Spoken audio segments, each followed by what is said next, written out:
주 예수 내 맘에 들어와 계신 후 변하여 새 사람 되고 내가 늘 말하던 참빛을 찾음도 주 예수 내 맘에 오심 주 예수 내 맘에 오심 주 예수 내 맘에 오심 물밀듯 내 맘에 기쁨이 넘침은 주 예수 내 맘에 오심.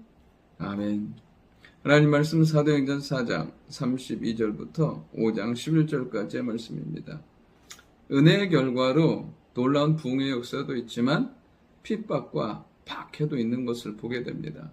그러나 우리 하나님께서 은혜는 더 풍성하게 그리고 핍박과 박해는 이기게 하시는 능력으로 함께 하시는 것을 보게 됩니다. 우리의 삶에도 이렇게 풍성하게 하시는 하나님의 은혜가 이기고 돌파하고 승리하게 하시는 하나님의 역사가 넘칠 수 있기를 원합니다. 본문을 통해서 첫 번째로 살펴볼 것은 무엇이냐면 하나님의 은혜가 흐를 때 충만해진다는 것입니다. 그 어려움 가운데 그리고 성령의 역사 가운데 하나 된 그들이 어떻게 하냐면 4장 32절에 보면 믿는 무리가 한 마음과 한 뜻이 되어 하나님의 말씀 안에 한 마음을 품게 되고 한 뜻을 가지게 되는 것을 보게 됩니다. 여러분, 말씀이 아니면 한 마음과 한 뜻을 이룬다는 것은 불가능한 것입니다. 인간의 죄성과 본성이 결국에는 그렇게 살게 하지 못해요. 그러나 하나님의 말씀이 있으니까 예수 그리스도가 중심에 계시니까 한 마음을 가지게 되고 한 뜻을 품고 하나님의 삶을, 하나님의 사람의 삶을 살아가게 되는 것을 보게 됩니다. 그들이 어떻게 해요? 한 마음과 한 뜻이니까 모든 물건을 서로 통용하고 자기의 재물을 자기의 것이라고 하는 이가 하나도 없습니다. 그러니까 그 모든 것들, 포기하기 어려운 것들이 재물이고 물질이었는데 은혜가 임하니까 소유에 연연해 하지 않습니다. 그리고 33절에 보면 사도들이 큰 권능으로 주 예수의 부활을 증언하니 그 다음에 보면 무리가 큰 은혜를 받아. 여러분, 무슨 일 이전에 필요한 건 뭐냐면 은혜예요. 일도 물질도 무슨 모든 것을 초월할 수 있는 것은 무엇이냐면 은혜예요. 은혜가 임하니까 어떻게 하냐면 자기의 모든 것들을 내어놓고 가난한 사람들의 필요를 채워주기 시작합니다. 하나님의 충만한 역사가 임하니까 더 이상 소유에 연연하지 아니하고 그리고 가난한 사람, 핍절한 사람, 연약한 사람들이 보이기 시작합니다. 그러면서 그들의 필요를 채우는 것을 보게 됩니다. 우리 안에 하나님의 충만한 은혜가 임하면 먼저 우리 자신이 하나님 앞에 온전히 서게 되고 그리고 옆에 사람이 보이게 돼요. 사랑하는 가족이 믿음의 지체들이 보이기 시작합니다. 그들의 아픔과 연약함이 보이기 시작하고 그들을 감당할 수 있는 힘과 은혜를 주시는 것을 보게 됩니다. 여러분, 공동체 안에 문제와 어려움은 있을 수밖에 없어요. 왜냐하면 사람이기 때문에. 그런데 중요한 건 뭐냐면 은혜가 흐르면 그 모든 것을 덮게 된다는 거예요. 여름 가물의 호수가 다 드러나면 그 안에 썩은 나무, 동물의 사체, 쓰레기들이 있지만 그것을 물이 가득 채워버리면 아름다운 풍경으로 바뀌는 것처럼 우리 안에 썩어진 본성, 무너진 것들, 악한 것들이 그리스도 예수의 은혜로 충만하게 덮이면 그 안에 드러나는 것은 오직 주의 영광과 복음의 빛인 줄 믿습니다. 두 번째로 살펴본 것은 무엇이냐면 성령의 인도와 감동으로 살아야 한다는 거예요.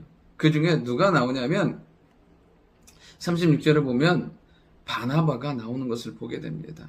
그는 레위인이었고 구부르 사람이었습니다. 그의 이름을 번역하면 위로의 아들이에요. 그가 밭이 있음에 팔아 그 값을 가져다가 사도들의 발 앞에 두는 것을 보게 됩니다.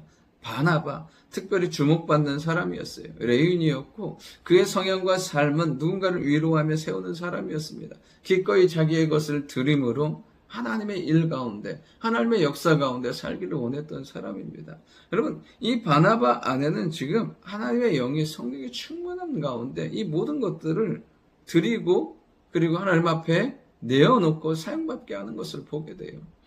이 사람이 크게 주목받지 않는 것 같지만 결국엔 뒤에 어떻게 됩니까? 11장에 보면 결국에는 다소에 있는 바울을 찾아서 같이 동역하고 나중에는 마가 요한을 하나님의 사람으로 세우는 것을 보게 돼요. 여러분, 이 바나바의 삶이 지금은 작아 보이지만 결국엔 그가 성령의 인도 따라 자기 것을 내어놓으며 자기의 삶을 드릴 때 하나님은 그의 삶을 통해서 놀라운 복음의 역사를 이루게 됩니다. 그리고 그를 통해서 바울이 다시 사역의 현장에 선물로 말미암아 복음의 아름다운 역사들이 일어나는 것을 보게 돼요. 하나님은 오늘도 우리 가운데 하나님의 일을 이루실 때 성령의 인도와 역사 가운데 살기를 원하고 계세요. 뒤에 보면 아나니아와 삽비라와 너무 대조되는 모습이에요. 우리가 오늘도 성령의 인도 따라 가잖아요. 그럼 하나님은 내 물질을, 내 재능을, 내 시간을 통하여서 그 놀라운 역사를 이루어 간다는 사실이에요. 하나님이 인도하실 수 있도록 날마다 성령이 충만하게 원하고 순종할 수 있도록 말씀의 기준 가운데 살아가는 우리가 될 수 있기를 원합니다. 마지막 세 번째로는요, 그 은혜의 공동체 가운데서 내가 드러나려고 해서는 안 된다는 거예요. 5장 1절부터의 내용이 아나니아와 삽비라의 내용입니다. 아나니아와 삽비라가 어떻게 합니까? 다시 그 주목받는 바나바처럼 많은 믿음의 사람들은 살기를 원해서 소유를 팔아요. 근데 얼마를 감춰요. 이유는 하나예요. 그들이 인정받는 것처럼, 세움받는 것처럼 자신들도 인정받기 원하는 거예요. 여러분, 사람에게 있는 이 인정 욕구가 있다는 거예요. 그런데 그걸 누가 이용하냐면요, 사단이 이용해요. 그렇게 하도록.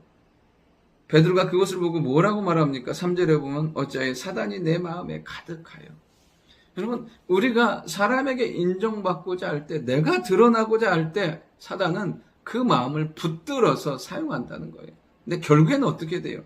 그렇잖아요. 속일 수 없는 성령을 속이는 것처럼 살고 두고 믿어야 될 주의 영을 시험하는 인생이 되는 것을 보게 돼요.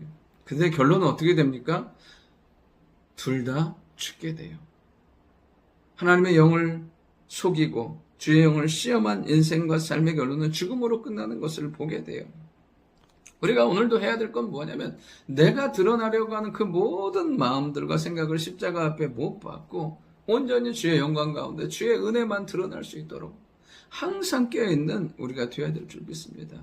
이 일이 경계가 되어서 초대교회 공동체는 더욱더 깨어있게 되고 건강한 신앙의 공동체를 이루게 되는 것을 보게 됩니다. 오늘도 우리를 무너지게 하는 모든 악한 것들을 취하고 온전히 은혜가 흐르게 하고 성령의 인도 따라 살아가는 우리가 될 수 있기를 원합니다. 좋으신 아버지 하나님, 우리를 통해서 주의 충만한 은혜가 내 삶의 주변을 다 충만하게 채울 수 있도록 넘치는 은혜 허락하여 주시고 우리가 성령의 인도 따라 사용받기를 원합니다. 우리의 시간과 우리의 환경이 주님 앞에 드려질 때 아름답게 사용받게 주여 인도하여 주시고 혹여라도 그 가운데 우리가 드러나지 아니하도록 주여 날마다 우리를 십자가에 못 박는 삶이 되게 하시고 오직 주의 은혜로 충만한 삶 살아가도록 인도하여 주옵소서. 감사드리며 살아계신 예수님의 이름으로 기도드립니다. 아멘.